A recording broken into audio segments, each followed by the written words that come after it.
Welcome to another CEO Wisdom podcast. We have Gerhard Heide with us. He's a PhD. He's a board member and strategic advisor at Amazing Therapy Center, and also the co-founder and co-chief executive officer at Oxford Growth Advisors. Occupied various CMO and VP positions in the past. We're going to talk about that today. This podcast is brought to you by podpar.com. If you want to start your own podcast and scale it, go to podpire.com. Gerhard, welcome to the podcast. Tell me a bit more about yourself and what you're up to nowadays. Hi, thanks for having me. Real pleasure to be here. Yeah, sure. Happy to get started. So my name's Gerhard Heide, as you said. I've got a kind of a my main focus right now is marketing, sales, and strategy. And as such, I'm involved in a number of organizations, as you just mentioned. But I'm actually I think this is about the journey. So I started off as a mathematician. So as you said, I've got a PhD in maths and had a kind of circuitous route, as I guess many people do nowadays. So I started doing PhD in maths, and then didn't want to stay in academia, and I joined a small company where we tried to commercialize and sell an algorithm in telecommunications, and that was quite an exciting time. So it was 4 or 5 people initially, and I was the guy or one of the people who did the maths as part of that, and then very quickly I was part of the people who were writing the software, and then very quickly part of the people who were managing the people who were writing the software. But very quickly, as you do in a kind of startup environment, you end up doing lots of other things. So I was getting involved in selling the thing and trying to commercialize it. So getting a real taste for the commercial side of it, and loved it, absolutely loved it, and was reasonably good at it. So essentially shifted as a mathematician towards the marketing and sales side effectively. And at some point, I left that company. We grew quite big. After a while, it was quite successful, and joined a number of smaller companies around marketing automation and customer analytics, where I set up some business units in Europe particularly. And we were then acquired by a company called Pitney Bowes, which you probably are familiar with, and so had quite a circuitous route. Got through that. I got into an area where I was doing a lot of evangelizing, running analyst relations, running marketing, and essentially had a great time just essentially going from one conference to another and presenting what Pitney Bowes was doing in a kind of customer experience sense and so on. But after a while, ended up at a company called Precisely, where I got responsibility for kind of strategic roadmap, which Precisely, if you're not familiar, is quite a large software organization in the data integrity space who grows a lot through acquisition. So we're buying about 2 or 3 companies a year, and my responsibility was kind of looking at that strategically, what companies should we buy next. And then after a while, I decided to leave that and kind of work a bit for myself more. So after a number of engagements, as you said, as CMO and VP at various other companies, helping them set up marketing and sales organizations, myself and my business partner, Marcel, decided to set up Oxford Growth Advisors, which is a kind of a boutique consultancy helping small tech and SaaS companies between 1 and 5 million revenue to really scale up, to go from a kind of startup to a scale up stage, and overcome a lot of the hurdles which kind of which you have when you go from a founder-led stage to a sales-led stage, if you like. But the other thing I'm really keen to talk about is Amazing Therapy Centers, which I'm sitting on the board on, and I'm operating as a strategic advisor for, which is a mental health not-for-profit organization, particularly focused around local communities. And that's been going for about a year and a half. And it's just an amazing concept. So I'm quite happy to kind of go into more detail around that. But that was an overview about my journey so far, I guess. Right. And nowadays, what do you spend your time on? So particularly Oxford Growth Advisors, but I've also got a number of smaller companies I'm advising on various things, and Amazing Therapy Center, effectively. So that's really more a hobby, but it's an absolute passion of mine. It's because it is around mental health and which is one of the predominant issues in our time, as I'm sure you're familiar, particularly with COVID and other things. So in the UK, for example, the instances of mental health issues in people between 17 and 19, just as an example, have gone from 1 to 10 in 2017 to 1 in 4 in 2022. So it's massively increased, and it may be because people are more aware of it and seeking more help. But I think it's just generally just a key issue. And Amazing Therapy Center is an organization which is really focused on being a part of helping that. I mean, obviously, there's a massive medical community, but at least in the UK, I don't know what the American system is very overstretched, very difficult to get the right treatment for yourself. And what Amazing Therapy Center is focused on is really a kind of a person-led, community-focused mental health treatment. So, do you want me to expand a bit on that, or Yeah, well, how did you find the position? Well, it was kind of something I've been interested in for a while, and it was really as many of these things happened. A former colleague of mine founded it, and we started talking at length and just got talking. So it seemed quite natural after a while to join as a strategic advisor, if you like, and a board member. But it's something which is very close to my heart in terms of I don't know about yourselves, but as a man, for example, you don't normally talk about your mental health or kind of issues like that. And so, but it is I know people who have serious mental health issues in the past or had problems to overcome and didn't get the help they needed. And I think most people will have stories like this or feel themselves quite under pressure or kind of struggling with things which maybe happened 10 years ago and we don't necessarily realize they're affecting that. But what Amazing Therapy Center's principle is they are working in a local community. They have a network of counselors who they essentially providing clients for in the community. And then the sessions being offered are person-led. So there's a difference between CBT, cognitive behavioral therapy, which is usually coach-led. So where the kind of therapist decides the treatment and the length of the treatment, and in person-led therapy, which is not invented by Amazing Therapy, but it's often more appropriate for some people. The patient decides how much we need, so and how much treatment we need, how long the course should be, and how we get engaged in it. So, for example, if you get help from the health service in the UK, the National Health Service, you probably get allocated 2 or 3 sessions, and that's it. But for a lot of people, that's not enough. So that's why, and having this embedded in my local community, and particularly in partnerships with a lot of local organizations, football clubs, health centers, and things like that, is making a significant difference. So one example is Amazing Therapy Center works with local police forces on providing therapy for people who have just been convicted of minor or medium crimes, and essentially trying to stop them from reoffending, trying to help them rehabilitate themselves. And obviously, there's also a service available for the victims, but it helps the community as well as the individual. So that's why it's a real passion of mine, as you can probably tell. Quite different to my day job of kind of helping small businesses grow and so on. Right, because it seems to me that you spend the core of your time at Marionette, and that's your 9 to 5 sort of, and then you have Oxford Growth Advisors and Amazing Therapy on the side.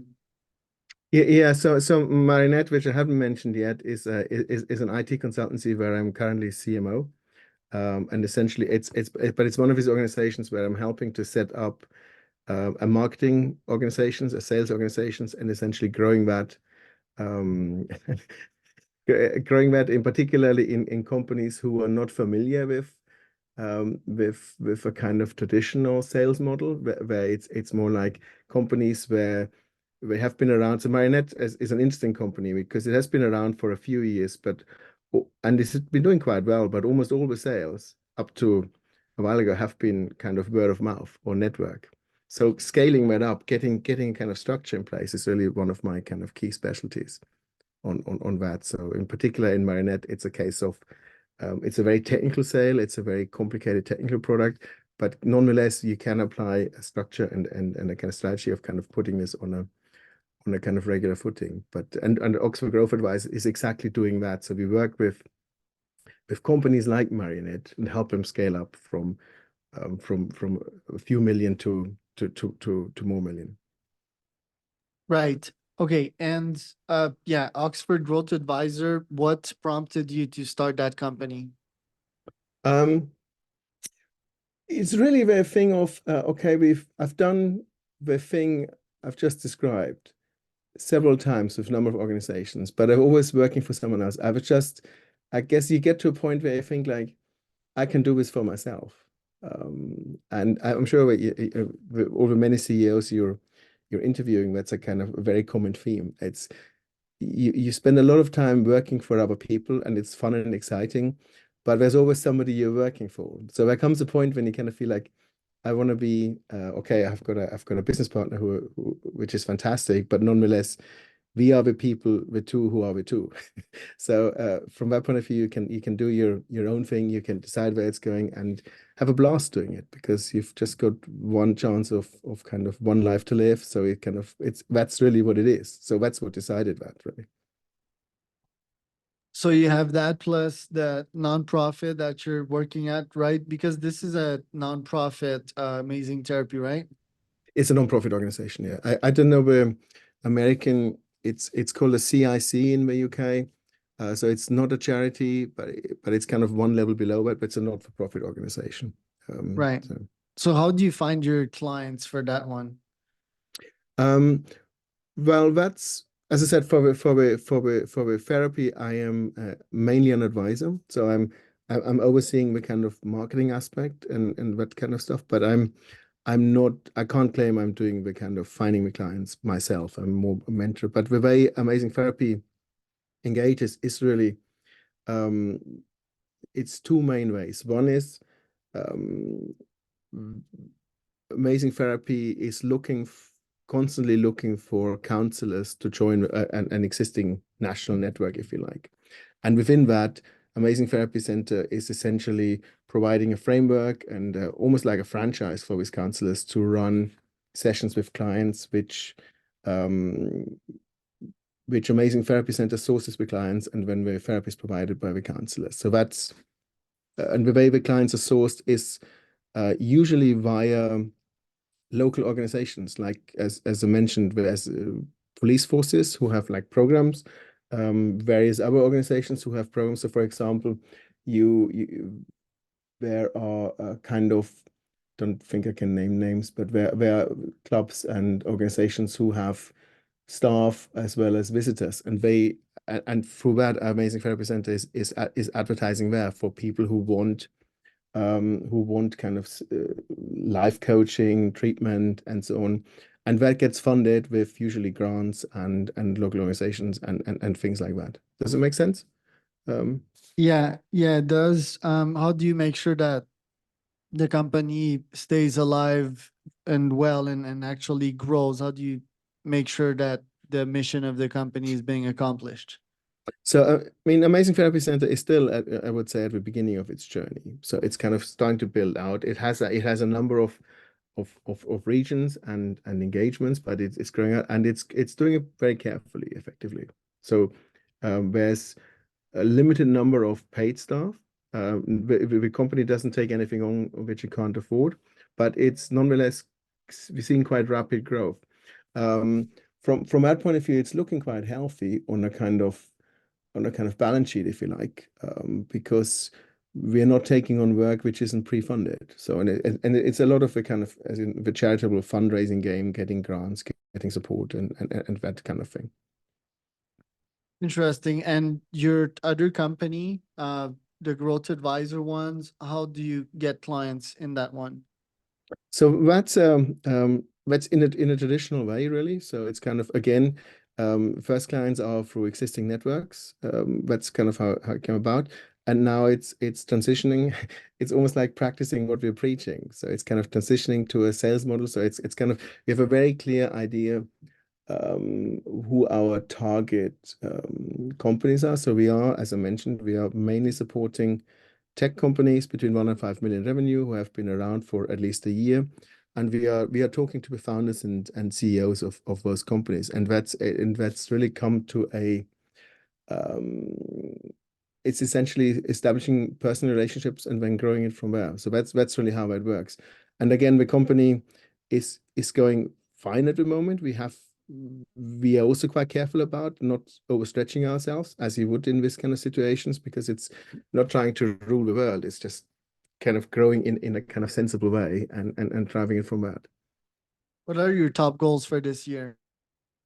So top goals for this year is kind of keep growing Oxford Growth Advisors, essentially building out the team a bit more, putting up essentially growing our client base, doubling that, I guess, and we're accompanying additional team members and building that out. That's really my absolute top goal. Plus, helping Amazing Therapy Center to essentially go from where we are at the moment to a kind of more regional/national setting. Have you been observing mental health in founders, and what do you have to mention in your analysis of that? Um,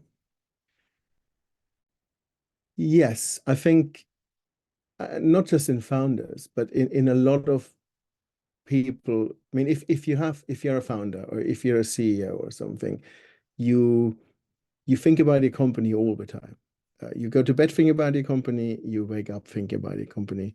And it's very common, particularly when you get to a point where you get some initial successes, you hit some roadblocks, you're starting to grow up quickly, you then want to scale up. It's founders throw themselves at it, and it's very easy to get burnout, for example. Just that. I'm sure you've seen it many times where people just don't stop, and because it's your baby, you kind of throw everything at it. So for founders, that's obviously a big issue and something. So that's definitely the burnout thing is definitely one thing, and that's at Oxford Growth Advisors. We are one of our key things is actually trying to do a change management and that without burnout, so making it sustainable. But from a mental health issue, that's something I think a lot of founders could benefit from, a kind of safe space where you can just yeah maybe get some tips or just think about something quite differently. And it's amazing just what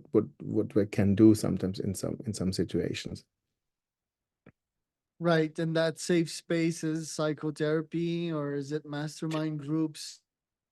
Well, it could be a lot of different things. I mean, it doesn't have to be psychotherapy. Sounds very heavy-handed. I mean, it can be, it can be kind of, but again, going back to Amazing Therapy Center, it's the way this works. You have an initial consultation to see what's relevant for you, and when it's the person-led things, it could be psychotherapy, or it could be something else, depending on. It could just be a 1 or 2 counseling sessions, and then you're fine.